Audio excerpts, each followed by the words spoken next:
Hello, everyone. Welcome back. Rival Recap Show. We're talking drama school football all day, all the time. Week 7. Halfway through the regular season. How's everyone feeling?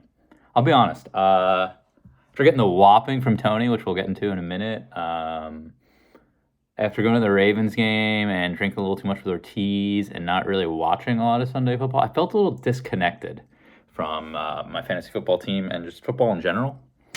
So, and I was just feeling weird. And then John Sedano just comes and gifts this little trade to me. And it just really rejuvenated me and made me excited for the second half of this season. I definitely have some injured players that I will be waiting to come back on. So the Steens might be a little stagnant for a couple weeks, but nonetheless, we're really excited. I'll talk a little bit more about the John Bryan exchange and a couple other trades talks that have been ongoing without disclosing too many details. But, long 20, guys, long 20. Would have been Michael Pittman, would have been John Sedano, but alas, he was on his bench. Jerome Ford wins it for Kevin Lamb, 60-yarder, being paid out by Mr. Lynch. Double check this. Mr. Lynch, low score on the week, paying Kevin Lamb $20. So, guys, I had a nice stat request this week, something I told the commissioner I was going to do, something the commissioner reminded me of last week. I was going to look and halfway through the season, deep dive, best pick and worst pick of every round. Let's just say I got 2 rounds in and realized I'm not fucking doing this. Tyreek Hill was the best pick of the first round. Nick Chubb was the worst pick of the first round. A.J. Brown was the highest non-quarterback points. A.J. Brown was the best non-quarterback second-round pick, and Jonathan Taylor was the worst second-round pick. Jalen Hurts was the best second-round pick, technically, due to points. And then I stopped. I just fucking stopped. So we're going to get into the matchups. Talk about the Steens getting absolutely whopped in the NFL.com Bowl. Tony taking me down and once again leapfrogging me in the standings. Doesn't feel great. 154. Thursday night, Tony came to play. Kamara with 29 and Engram with 9.5 on Thursday night. He's already got like 40 points going into it. He goes, "What?" He texts me, "Wow, I can't believe I won this on Thursday night." We're going back and forth. We're bantering. Basically, he's telling me how bad my team is the entire time. Really, that's all he fucking said. I'm trying to come up with stuff to say. Back and forth, whatever. All in good fun. A little bit of enjoyment there, but yeah. Steens were not producing 94 points. There's not a lot to say other than that Cortland Sutton somehow just still turned out to be pretty decent, even though he's just a stressful guy. Pacheco, my boy, 16 points. Kittle having an okay one, 13 points. I'm always happy with that. Debo wasn't playing, so Kittle probably got a couple more looks. Lions defense against Ravens, -2. Really bad decision. Tony, other side, 154, though. I already touched on Kamara, but Jahmyr Gibbs lit up the Ravens for 27.6 points after the Ravens lit up the Lions. I was at that game. As I mentioned, Ortiz and I had a little too much to drink, and I barely saw Jahmyr Gibbs because the first half, when I was actually actively watching the game, he was a ghost because the Lions were getting killed, and then he obviously got a lot of points. Josh Allen with a nice one. Tyreek Hill continues to impress. And 154, Tony, your team is great. And apparently I got the bug. That's what Tony told me. I got the bug. Next one, Joe Narduli against Ian Jones, 147-122. Joe Narduli's team coming alive, 3-4, and he's putting up a 147-point performance. Nice stuff from that guy. He starts Geno Smith this week after, I believe, Stroud was on bye and Fields was obviously hurt, but now he has shipped Geno Smith elsewhere. James Cook is a good fantasy player, it appears. Puka Nacua and Waller with nice games, and then Addison to cap it off on Monday night. Absolutely fucking crushed it. 2 receiving touchdowns, looked great. I honestly thought Ian had like a slight chance because, I mean, effectively like 3 potentially very high scoring players for Ian: Hawkinson, Cousins, and McCaffrey. He still had to go on Monday night, although he was only sitting at about 60 points at the time. So they got about another 60 points. He finished with 122, but it wasn't enough because Addison put up 31. So let's see, Joe was at 116, right? Because Joe had no one else in that Monday night game. Correct. So yeah, I mean, if Addison throws up a fucking stinker, Ian does have a chance, but no, the exact opposite. Ian finally falls. 6-1, and he plays the Steens next week. Could he fall again? We'll see. So good on you, Joe. Unfortunate for Ian taking his first L. Next one, Kevin Lamb versus Spencer Sklar, 143 to 115. Kevin Lamb's team is got juice, man. I mean, he's got the three-headed monster receiver, and only one of them, A.J. Brown, performed this week. Locken and Keenan Allen were kind of whatever, but Lamar, 33.8, awesome acquisition. Kevin made earlier in the season. Jerome Ford had that 60-yard touchdown, not much else, and then he left that game, so... Bad outlook there. Javonte Williams actually putting up 12.5 points. Pretty cool for Lamb. So Lamb, you know what, 143 points, and it's a little all over the place. But yeah, Lamar and A.J. Brown leading the way for sure. Other side, Spencer, 115. Ain't nothing to be upset about, but it just was not enough this week. Carried by Mahomes, and then just not a lot else. You got a couple other guys going. It's looking like a really nice week because Mahomes had a beauty, 33.86 to Lamar's 33.88. Interesting. Next one, guys, we had some high-scoring affairs. The people who won, at least these first four matchups, it definitely dips after that, but these first four matchups had some impressive weeks. Kevin Lamb? Why am I saying Kevin? That K-Dot, I don't fucking like that. Every time I see K-Dot, I think of fucking Kevin Lamb. I don't know why. It's the K, obviously. But, like, I've heard people get, like, Ortiz, I'm pretty sure every time he looks, or it might be Jones, I forgot, or both. Whenever they look at Brian's Ryan, they think it's me. So, understandable. I get it. 137 to 81. Mr. Lynch, 0-7. Yikes. Other side, Eric Olson. DK was out this week, and it didn't matter. He's still waiting on James Conner to come back from IR. Travis Kelce, 35.9 points. Deontay Foreman, storyline of the week, 33 points. Little tidbit for you. A little tidbit as I was looking at the waiver wire today. I think I saw Travis Homer NFL.com's predictions are just so out of whack. Predicted like 9 points next week, and Foreman's predicted like 5. And then you click on Travis Homer's little thing, and it says he got one catch and is probably just going to be primarily used in special teams. Lovely stuff, NFL.com. Lovely stuff. All right, Eric, good win. Putting yourself back on the map at 2-5, trying to come alive a little bit. Next one, 98.9 to 82. Gross. Ortiz versus Borelli. 4-3 Ortiz. All right. Staying afloat. 1-6 Borelli. After what was it? Was your first win? Yeah, first win last week. Oh no. That doesn't happen at the Rival Recap Show. We don't stand for that shit. I don't really have a lot to say. I mean, it really sucks that Deshaun Watson was a complete fucking asshole for Christian and decided five attempts, and he got a concussion protocol, and then he hurt his shoulder or whatever the fuck he's got going on. That sucks because Christian had Josh Dobbs on his bench and would have won had he started him. Hate to see that, but he'll have Burrow back next week.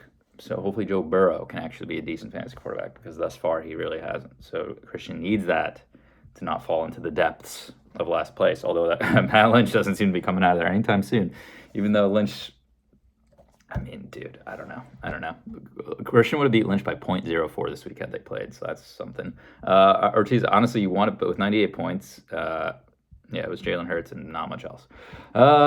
Next one, guys, we got two more. We got Charlie. We got Weston. Worst team name to date. The Young Thugs. At least he chose like a nice picture of Carol from the wedding, from the after party. That's what it looks like, at least. The Young Thugs. Dude, you deserve to lose this one. You're on a 4-game losing streak. There's an excuse. Kevin Lamb set the precedent last year that there's an excuse the year you get married to be shit at this. So Mike, if this is you just packing your bags and calling it by naming your team the Young Thugs, I guess we understand. Other side, Charlie, 4-3. Amon amongst boys, and Amon was his leading player, 23 points. I don't understand where did all these great fantasy performances out of the fucking Lions come from? Must have just all been in the second half when Ortiz and I were in a bag because that offense wasn't doing jack fucking shit for so long in that game. But must feel good for Charlie to get a win there. Brees Hall on bye, and he moves 4-3. And Charlie's had this only 113, not bad, but Charlie's had some good performances of late. So hopefully his team keeps cooking for his sake. Last one, John Sedano, 93 to Rast, 88 points. John Sedano has won 3 straight weeks, 78 points, 88 points, 93 points is what he's putting up. He's winning. You know what you call that? Good fucking luck. I'll touch on that in a second. The John Bowl, though, did not live up to anything because it was just fucking wreck. Rast had Jonathan Taylor and Mark Andrews put up very nice performances. And then Cooper Kupp, Josh Reynolds, is it Jaleel McLaughlin? Sure fucking is. Yeah, bad. Also, Ortiz was getting slandered in the group chat about the Cooper Kupp trade. I mean, listen, I don't think any of us love it, but I could understand this last week, but Kupp had 6.9 points this week.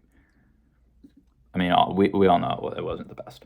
But, yeah, that's the matchups, guys. So the luck, the good fucking luck that I was talking about, guys, it's real, okay? If you propose, you will have some unexplainable good luck in that fantasy season, okay? Kevin Lamb won the league. Rast has had a good team the last few years. It wasn't, I don't think I can pinpoint when Rast's good luck hit. Maybe it's hitting now. I don't know. Which would be really late and wouldn't make any sense to the point I'm trying to make. I have been probably one of the luckiest ones so far this year. Sedano has been one of the luckiest ones so far this year. And Ortiz is just waiting for that luck to come alive. He might have fucked it by trading the Cooper Kupp. As much as there's an excuse the year you get married, there's apparently just unexplainable good luck the year you propose. So, guys, Spencer, Joe, you guys getting on a knee anytime soon? Is there anyone who's going to come in for some second half juice? There might be. With that, guys, though, that's it. That's really all I got. I'll talk quickly. Trade with Susano. Susano texted me, "You want Amari Cooper for Devin Atchan?" And I'm like, how do I not say fuck yes? So I was like, yeah, I've been looking for that because I've been trying to move a receiver for running back. I haven't really seen anything that I haven't seen anyone want my fucking players. So the fact that someone approached me was just a huge change for the whole trade scene this season, other than fucking Joe. And then he goes, "But can you throw in AJ Dillon?" And I'm like, yeah, I'll throw in AJ Dillon, sure. So I wish John the best of luck. He clearly wasn't prepared to sit on Jefferson and Atchan. Probably acknowledges the fact that he won 3 games that he potentially shouldn't have won. But hey, he's stacking wins. That's all you need to do. He'll have Jefferson back in a couple weeks. I don't really see the outlook on Amari Cooper personally. He was one of my guys, so I was holding out for him. But the Deshaun Watson thing just fucking pissing me off. Even Deshaun Watson leaves the game, would they win 39-38 and Amari Cooper at 4.5 points? Take that decision out of my hands to have to start Sutton or Cooper every week. I am more than okay with that. Once I can get Atchan and Kieran Williams back, I'll probably run 3 running backs, and hopefully it all works out then for me, for the Steens.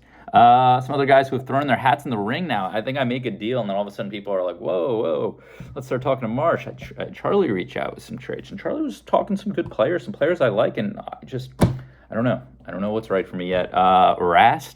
Rast, do I trade with that guy?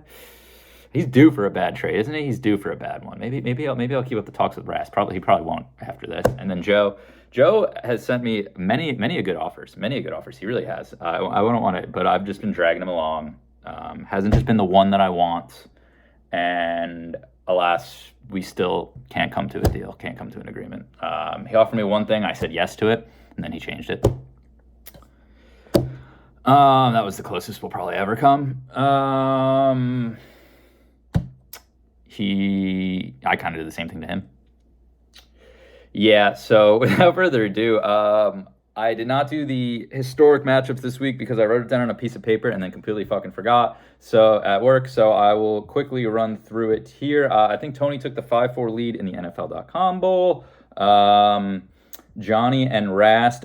Johnny is now 2-3 against Rast. Christian and Ortiz. Christian is 3-5 against Ortiz. Ortiz grew that to 5-3. Kevin Lamb and Spencer. Kevin Lamb is 6-4. Wow, they played each other a lot against Spencer. Joe kind of dominates the fuck out of Ian, 7-2, including this week. And I think there was one more dominant one. Charlie, 7-1 over Weston. And then Eric and Lynch. Eric took the 5-4 lead there. So, guys, that's it. I've talked for way too fucking long. Send it to Joe. Have a great week. Love you all. Good night. Thanks. All right, gents. Welcome back to the safe space. I've once again waited until the last possible second to record this, which is great. Celtics just won. First game of the season, 1-0. And I kind of just want to get through this. So let's roll Nardulli's notes. Note 1, NFL app and box scores. I found this year that, like, in the past, when following games, I'm, like, not watching Red Zone or just watching the Giants. I usually check the fantasy app. That has developed this year for me to not only not checking the box scores now, I actually just check the play-by-play.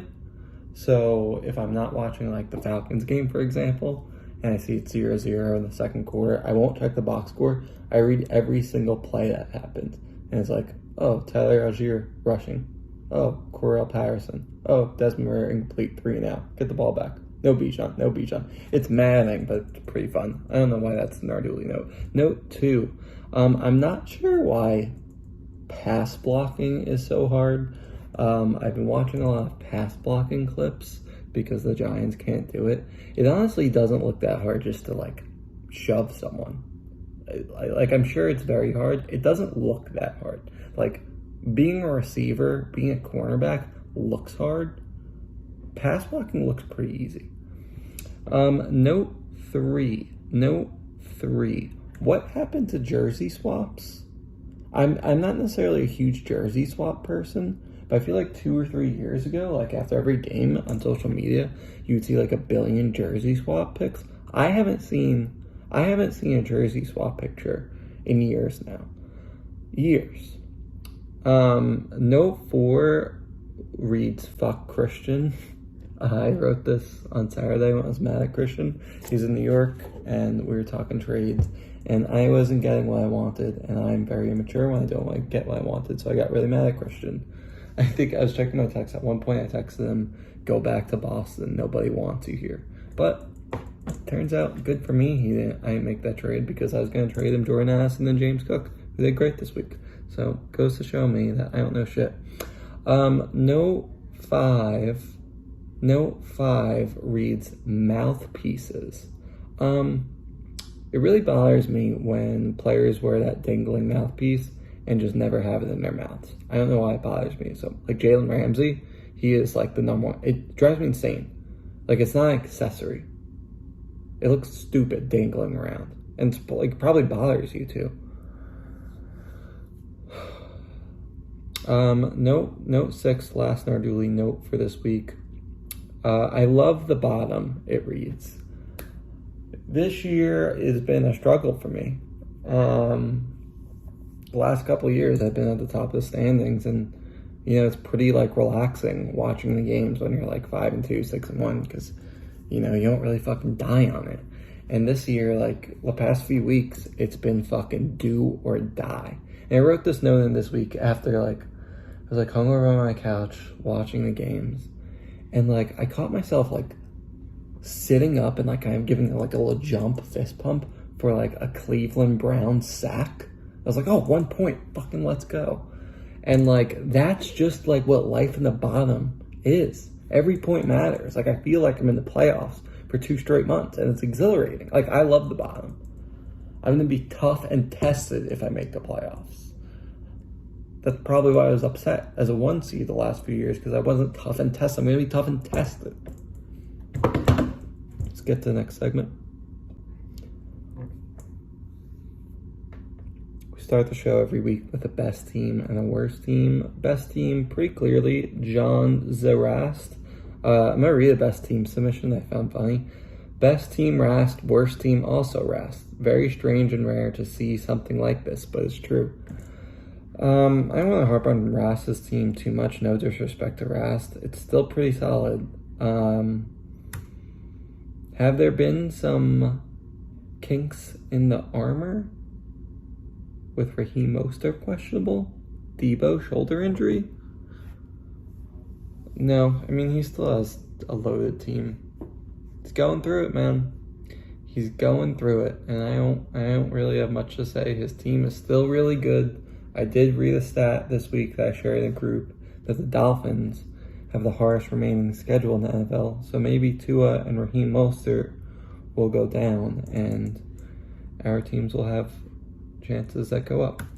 Worst team tied 5-5, so I'm going to break it. We'll do Matt Lynch, 0-7. Does Lynch get enough credit for being like the worst at fantasy amongst us? Because the other candidates, your Brian Marshes, your James Ortizes, your Tony Marullos, they've had seasons that they've made the playoffs and they've been competitive. Marsh, correct me if I'm wrong, I don't remember one season Matt Lynch has been competitive. Like, I think he's definitively just the worst. Okay. Before we get to the first segment, I'm going to take up Anthony Morello's suggestion. We're going to do matchup of the week. Let me pull this up. Most important matchup of the week. You know, if you guys want, I could also recap last week's matchup, but I don't really think there's a point of doing a video on that since we could all just fucking look at the NFL.com app. Matchup of the week. I don't think it's Club Sundays versus Young Esquires. We're not that good for matchup of the week. Steens versus Lot Lizards are two teams that have good records. That if you look at their records, you're like, oh, that should be matchup of the week. Probably not, though, because I don't think both their teams are as good as their records say they are. Like, this isn't a primetime game I'm excited to watch on Saturday night, or on Sunday night, I should say. You've got the Bug versus K-Dot. That's not matchup to the meat week. Anthony's a big favorite. Brian's Ryan versus James Ortiz. And this one has some underlying storylines because James Ortiz has that crush on Kevin. We'll put this as a candidate. They're both 4-3. Matt Lynch versus Young Thugs, not matchup of the week. Yak United versus the Lone Sharks. That is like the biggest spread. What is the spread on that game? 25? You know what? We got the matchup of the week of the two Jets fans. The last ones I clicked on. Amon against the boys and Jefferson Street Jets.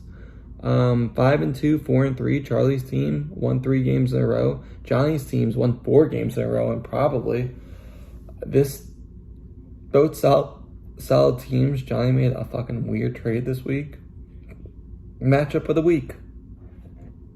We'll see if we actually keep this segment. Did I do a better job than Marsh could have? I don't know. Who's to say? Who's to say? Segments. Not to get political, but we're halfway through the season, so we're going to do a State of the Union address. I will address my team first.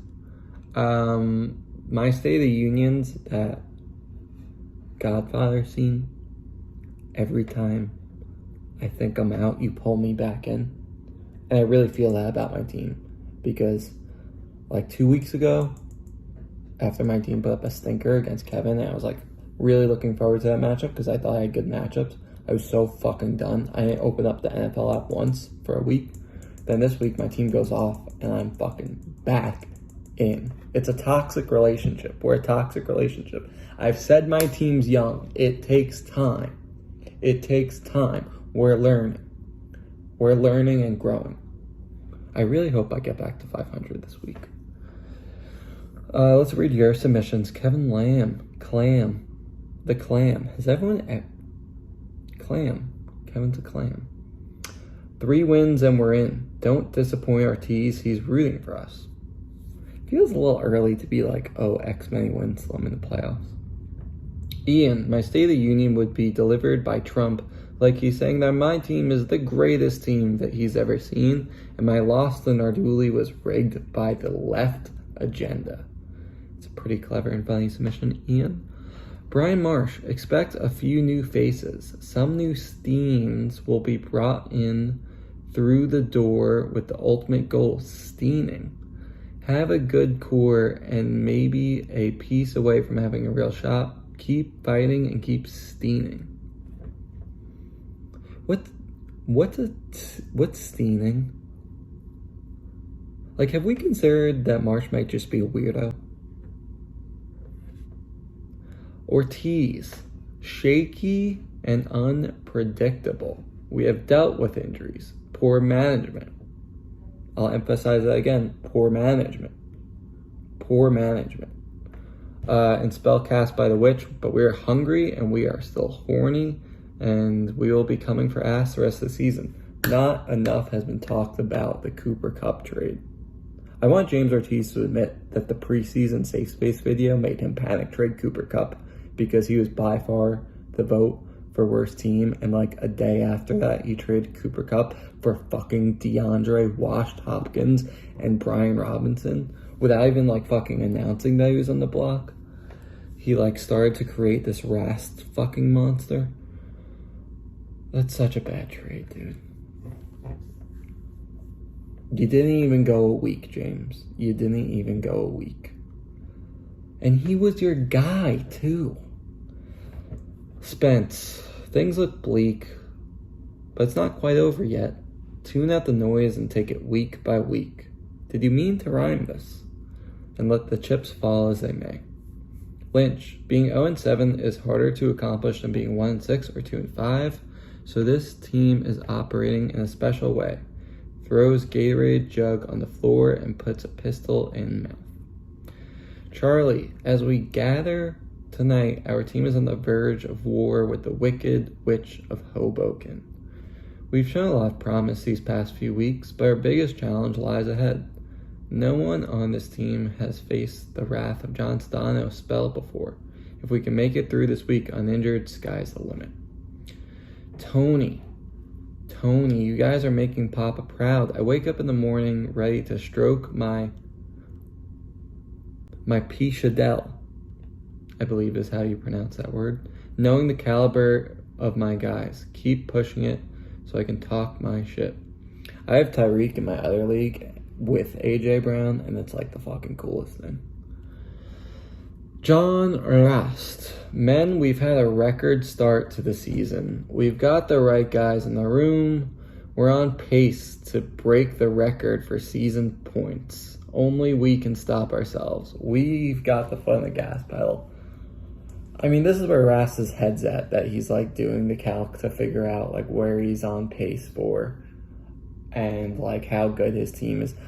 I guarantee Rast has like thought about like his playoff videos, and if he wins, like what his championship video is. Stay humble, John. I'm telling you, stay humble. Last one, Johnny. Johnny is keep taking things 1 week at a time. Next man up mentality. Proud of this group's resilience. Yeah, it's hard to say Johnny's fraud good when he's got just fucking Jefferson on the bench. Low power mode. But man, I'm shocked he's 5-2. Let's wrap it up with this is a safe space. Can't say that well today. To be clear, I can say safe space. I was trying to say the safe space. The safe space. Like we're some foreign entity with some culture. The data shows weddings have direct impact on your fantasy season. Weston's team has lost 4 in a row, and my team was atrocious last year. Kevin wrote this. Universe won't allow you to have that much enjoyment in a single year. Brian, Johnny, and James should be on the watch next year. Ian is safe. On the list of 10 most dangerous predators for turtles, lizards rank 9. Get in your shell, Marsh. Next submission, excited for a turtle fucking this weekend. A lot of turtle talk. Next submission, Brian Marsh is a little bitch. Oh. I wonder who submitted that. Next submission, the Eagles Kelly Green might be the best uniform of all time. Those Kelly Greens are beautiful. I've already expressed those creamsicles that Bucks wore were also beautiful. I love the Giants throwbacks. I believe this weekend the Seahawks are debuting that silver helmet, royal blue throwbacks, and the Houston Oilers. Why are throwback uniforms like so much nicer? And the Dolphins are wearing their throwbacks this season. Like, did uniform fashion just peak in the 70s and 80s and it's just gotten progressively worse? Because I don't think it's like even a debate that some of these uniforms are so much nicer than the current ones. Beautiful symmetry that I'm playing Joe this week, the same week the Jets are playing the Giants. Should be a fun NFL Sunday. It should be, Spence. Maybe we'll watch it together. Tell Mike that his whole team looks poised to completely go off. Mike, your whole team looks poised to completely go off. I love you, Johnny. I think your fantasy team is amazing. My good team's good, and I don't know what to do. Hey Joe, why don't you try reading this entry with any sort of inflection or enthusiasm, you lackluster loser. It's like every new word you read is a new combination of letters you've never seen before, and you're surprised it all forms sentences by the end. I bet you read this and think it makes no sense just based off how poorly you verbalize writing into words. Please proceed to point your butt into the camera and give it a couple smacks. Anthony, this really feels like a cry for help and detention from you. That's disgusting. Last one, a public apology to my good friend Joe Narduli. We had what can be described as outrageously contentious trade talks over a very immaterial transaction. Yeah, like I said, when I don't get my way, I usually don't react well. I'm very, very mature. Fucking deal with it. Gentlemen, it is 10:21. I'm gonna go to bed.